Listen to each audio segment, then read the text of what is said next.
بسم اللہ الرحمن الرحیم نحمدہ ونصلی علی رسولہ الکریم اما بعد 15واں پارہ دو حصوں پر مشتمل ہے۔ سورہ بنی اسرائیل مکمل اور سورہ کہف ابتدا سے لے کر آیت نمبر 74 تک۔ پہلے حصے میں 4 باتیں مذکور ہیں۔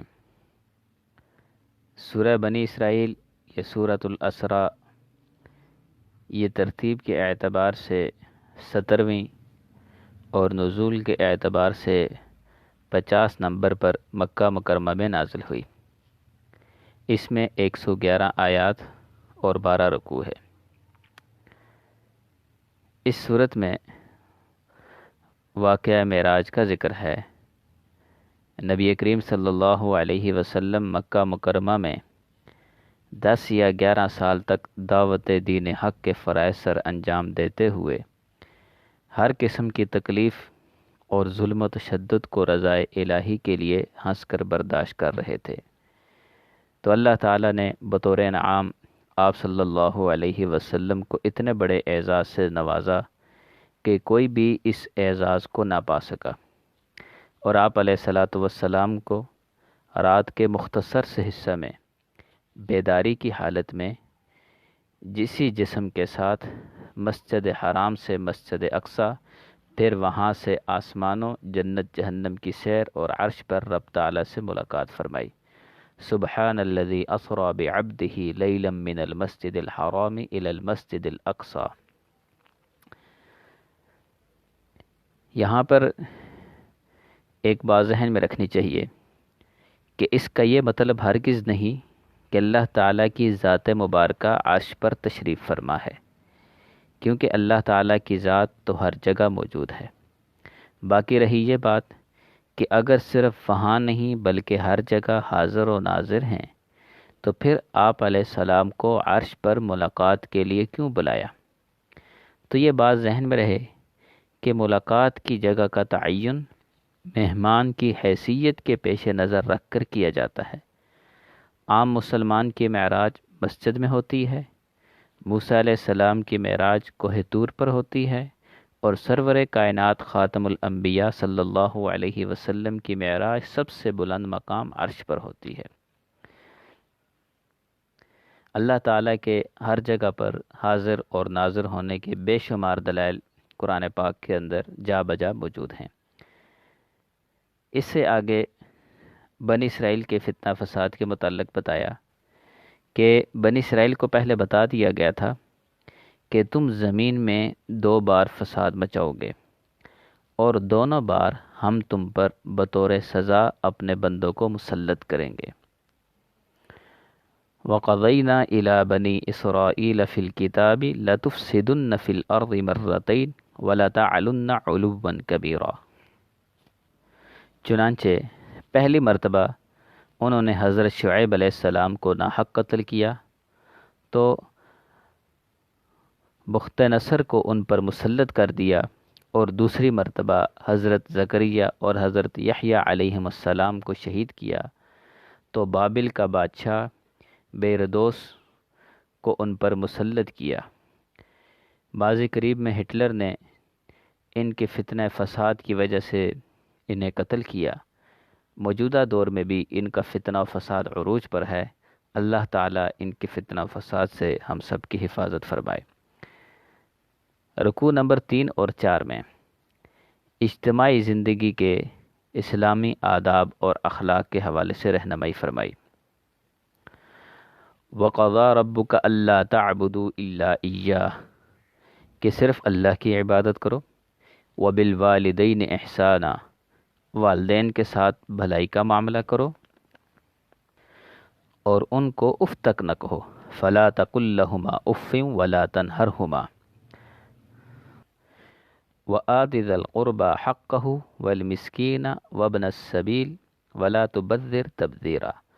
اہل قرابت، مسکینوں اور مسافروں کو ان کا حق ادا کرو، فضول خرچی مت کرو۔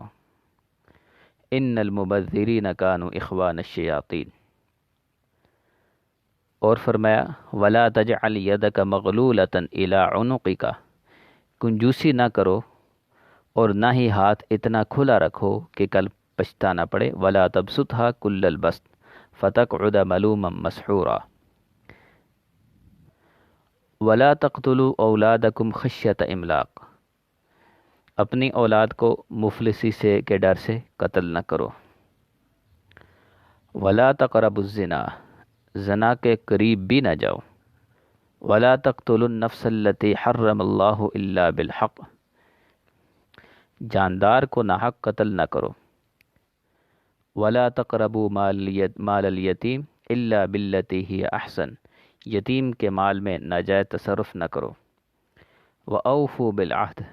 وعدہ کرو تو پورا کرو. وأوفوا الکیل اذا کلتم وزنوا بالقسطاس المستقیم. ناپ تول پورا پورا کیا کرو. ولا تقف ما لیس لک بہ علم. جس چیز کے بارے میں تحقیق نہ ہو اس کے پیچھے نہ پڑو. ولا تمشی فی الارض مرحا. زمین پر اکڑ کر نہ چلو. اور آخر میں دوبارہ بتایا ولا تجعل مع اللہ الہا آخر. اللہ کے ساتھ کسی کو معبود نہ بناؤ. اس کے علاوہ متفرق مضامین بھی اس صورت کے اندر بیان ہوئے. آیت نمبر 9 میں فرمایا ان ھذا القرآن یہدی للتی ہی اقوم. کہ یہ قرآن پاک قوموں کی ہدایت کا ذریعہ ہے اور اس کے نزول کا مقصد اس پر عمل کرنا ہے. اور اس قرآن کے تھوڑا تھوڑا کر کے نازل کرنے کی حکمت بیان فرمائی. وَقُرْآنًا فَرَقْنَاهُ لِتَقْرَأَهُ عَلَى النَّاسِ عَلَى مُكْثٍ وَنَزَّلْنَاهُ تَنزِيلًا. تھوڑا تھوڑا کر کے اس لیے نازل کیا تاکہ ٹھہر ٹھہر کر لوگوں کے سامنے پڑھا جائے. اور آیت نمبر 61 سے 65 تک بتایا وَإِذْ قُلْنَا لِلْمَلَائِكَةِ اسْجُدُوا لِآدَمَ کہ اس کے ذریعے سے انسان کو عزت بخشی، اسے روح اور زندگی جیسی نعمت بخشی اور مسجود ملائکہ بنایا. آیت نمبر 79 میں آپ علیہ الصلاۃ والسلام کو حکم دیا گیا وَمِنَ اللَّيْلِ فَتَہَجَّدْ بِهِ نَافِلَةً لَكَ. نماز تہجد کا اس میں حکم دیا گیا. اور آیت نمبر 94 اور 95 میں مشرکین کے اعتراض ان قالوا ابعث اللہ بشر رسولا کہ ایک بشر کو رسول بنا کر بھیجا. اس کے جواب میں بتایا قل لو کان فی الارض ملائکۃ یمشون مطمئنین لنزلنا علیہم من السماء ملکا رسولا. کہ اگر زمین پر فرشتے بس رہے ہوتے تو ہم پر ان پر آسمانوں سے فرشتے ہی کو رسول بنا کر بھیجتے. لیکن چونکہ بشر اور انسان اس زمین پر بس رہے ہیں اس لیے ایک بشر اور انسان ہی کو نبی اور رسول بنا کر بھیجا گیا ہے. اور آیت نمبر 110 میں اللہ تعالیٰ کے اسماء حسنہ کا تذکرہ ہے قُلِ ادْعُوا اللَّهَ أَوِ ادْعُوا الرَّحْمَٰنَ أَيَّمَّا تَدْعُوا فَلَهُ الْأَسْمَاءُ الْحُسْنَىٰ. دوسرا حصہ سورہ کہف ابتدا سے لے کر آیت نمبر 74 پر مشتمل ہے. اس حصے میں 3 باتیں مذکور ہیں. سورۃ الکہف ترتیب کے اعتبار سے 18ویں اور نزول کے اعتبار سے 69ویں نمبر پر مکہ مکرمہ میں نازل ہوئی. اس میں 110 آیات اور 12 رکوع ہیں. کہف غار کو کہتے ہیں. اس صورت میں غار والوں کا قصہ بیان کیا گیا ہے اس لیے اسے سورہ کہف کہا جاتا ہے. جو شخص اس صورت کی آخری 10 آیات پڑھے گا وہ دجال کے فتنہ سے محفوظ رہے گا. اور جو شخص جمعہ کے دن سورہ کہف پڑھے گا اس کے لیے 2 جمعوں کے درمیان کو نور سے منور کر دیا جائے گا. اس صورت کی ابتدا الحمدللہ سے ہوئی. اس کے علاوہ 4 صورتیں فاتحہ، سورۃ الانعام، سورہ سبا اور سورہ فاطر کی ابتدا الحمدللہ سے ہوئی. یہ صورت قرب قیامت، مادیت اور روحانیت کے درمیان برپا ہونے والے مارکوں کی خبر دیتی ہے. اس صورت کا موضوع ہی مارکہ ایمان و مادیت ہے. اصحاب کہف کون تھے؟ یہ چند صاحب ایمان نوجوان تھے جنہوں نے وقت کے مشرک بادشاہ دقیانوس جو بت پرستی پر مجبور کرتا تھا، اس کے شر سے اپنے ایمان کو بچا کر غار میں چھپ گئے۔ اللہ نے غار میں ان پر 309 سال کے لیے گہری نیند طاری کر دی۔ جب بیدار ہوئے تو کھانا لانے کے لیے ایک ساتھی کو شہر بھیجا۔ جب وہ گیا سب کچھ بدل چکا ہوا تھا، اور اس وقت موحد بادشاہ کی حکومت تھی جنہوں نے انہیں پہچان لیا۔ اس واقعے سے یہ بات واضح ہوئی کہ ایمان اور مادیت کی جنگ میں ایمان کی حفاظت کو ترجیح دینی چاہیے۔ اصحاب کہف کی تعداد میں اختلاف ہے، صحیح تعداد کے بارے میں علم نہیں، البتہ زیادہ روایات کے اندر یہ آتا ہے کہ ان کی تعداد 7 تھی۔ جس شہر سے ان 7 افراد کو نکالا گیا تھا اس شہر کا نام افسوس تھا، جو قسطنطنیہ سے 6 فرسخ دور ہے۔ دوسرا اس صورت کے اندر جو حصہ اس پارے میں موجود ہے اس میں حضرت موسیٰ علیہ السلام اور حضرت خضر علیہ السلام کا واقعہ مذکور ہے۔ حضرت موسیٰ علیہ السلام حضرت خضر علیہ السلام کی تلاش کے لیے نکلے۔ ساحل سمندر پر ان کی ملاقات ہوئی۔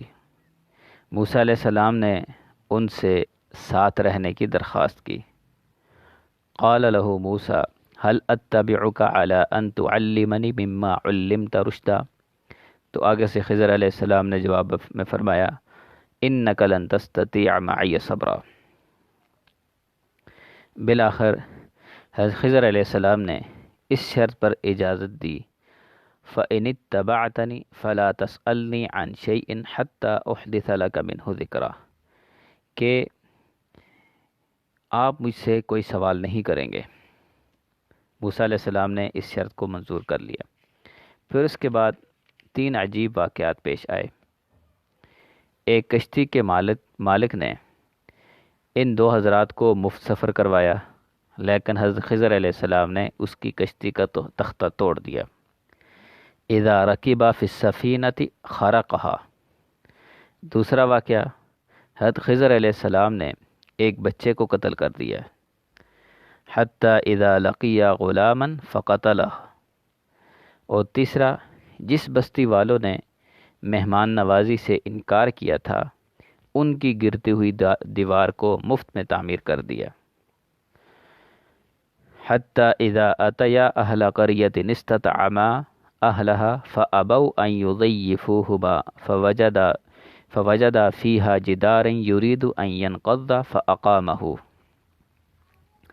ان تینوں واقعات پر موسیٰ علیہ السلام بول پڑے، کیونکہ نبی غلط کام دیکھ کر چپ نہیں رہتا۔ ان سوالات کی وجہ سے خضر علیہ السلام نے رفاقت کو ختم کر دیا اور پھر تینوں سوالات کے جواب دیے۔ پہلے کا جواب دیا اما السفینہ فکانت لمساکین یعملون فی البحر فاردت ان اعیبها وکان وراءہم ملک یأخذ کل سفینۃ غصبا، کہ دریا کے اس پار ایک بادشاہ ہر نئی اور سالم کشتی پر قبضہ کر لیتا ہے۔ میں نے اس کی کشتی کو عیبدار کیا تاکہ ان غریبوں کا ذریعہ معاش محفوظ رہے۔ دوسرا، جس بچے کو قتل کیا، وَأَمَّا الْغُلَامُ فَكَانَ أَبَوَاهُ مُؤْمِنَيْنِ فَخَشِينَا أَن يُرْهِقَهُمَا طُغْيَانًا وَكُفْرًا۔ یہ بچہ مستقبل میں والدین کے لیے فتنہ بن جانا تھا، اس لیے اللہ کے حکم سے اسے ہلاک کیا۔ اللہ نے اس کے بدلے انہیں نیک اولاد دینے کا فیصلہ فرمایا ہے۔ اور تیسری بات، وَأَمَّا الْجِدَارُ، رہی دیوار کی بات، فَكَانَ لِغُلَامَيْنِ يَتِيمَيْنِ فِي الْمَدِينَةِ وَكَانَ تَحْتَهُ كَنْزٌ لَهُمَا وَكَانَ أَبُوهُمَا صَالِحًا۔ جو دیوار ہے یہ یتیم بچوں کی تھی جس کے نیچے خزانہ پوشیدہ تھا۔ اگر دیوار گرتی تو لوگ خزانہ لوٹ لیتے اور یتیم بچے اس مال سے محروم رہتے۔ یہ سب کام حضرت خضر علیہ السلام نے اللہ کے حکم سے کیے، جن سے معلوم ہوا کہ ہر کام کے پیچھے خیر پوشیدہ ہوتی ہے۔ ظاہر اور باطن اس دنیا کا مختلف ہوتا ہے۔ ایسے تمام واقعات کے پیچھے بڑی عجیب و غریب حکمتیں اور حقائق پوشیدہ ہوتے ہیں۔ اس کے بعد جو حصہ اسی پارے کے اندر موجود ہے اس کے اندر دو مثالیں بیان فرمائی۔ رکوع نمبر 5 میں آیت نمبر 32 سے لے کر 45 تک۔ وَضْرِبْ لَهُم مَثَلَ الرَّجُلَيْنِ جَعَلْنَا لِأَحَدِهِمَا جَنَّتَيْنِ مِنْ أَعْنَابٍ وَحَفَفْنَاهُمَا بِنَخْلٍ وَجَعَلْنَا بَيْنَهُمَا زَرْعًا۔ ایک شخص قیمتی باغوں کا مالک تھا، دولت کی کثرت نے اسے فخر و غرور میں مبتلا کر دیا اور وہ یہ گمان کرنے لگا کہ یہ مال و دولت اس کے پاس ہمیشہ رہے گا اور اس پر کبھی زوال نہیں آئے گا۔ اس کے صاحب ایمان غریب دوست نے اسے سمجھایا کہ اس کائنات میں وہی کچھ ہوتا ہے جو اللہ چاہتے ہیں، لہٰذا اللہ کو نہ بھولو۔ لیکن اس کی عقل میں اسباب کا بت سوار تھا، چنانچہ اللہ کا عذاب آیا اور اس کے باغات جل کر کوئلہ ہو گئے۔ پھر پچھتاتے ہوئے کہنے لگا کاش میں شرک نہ کرتا۔ وَيَقُولُ يَا لَيْتَنِي لَمْ أُشْرِكْ بِرَبِّي أَحَدًا۔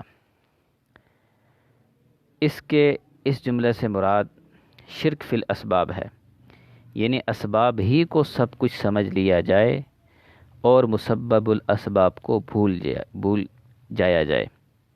آج بہت سارے مسلمان بھی اس شرک میں مبتلا ہو چکے ہیں، اللہ پاک ہم سب کی حفاظت فرمائے۔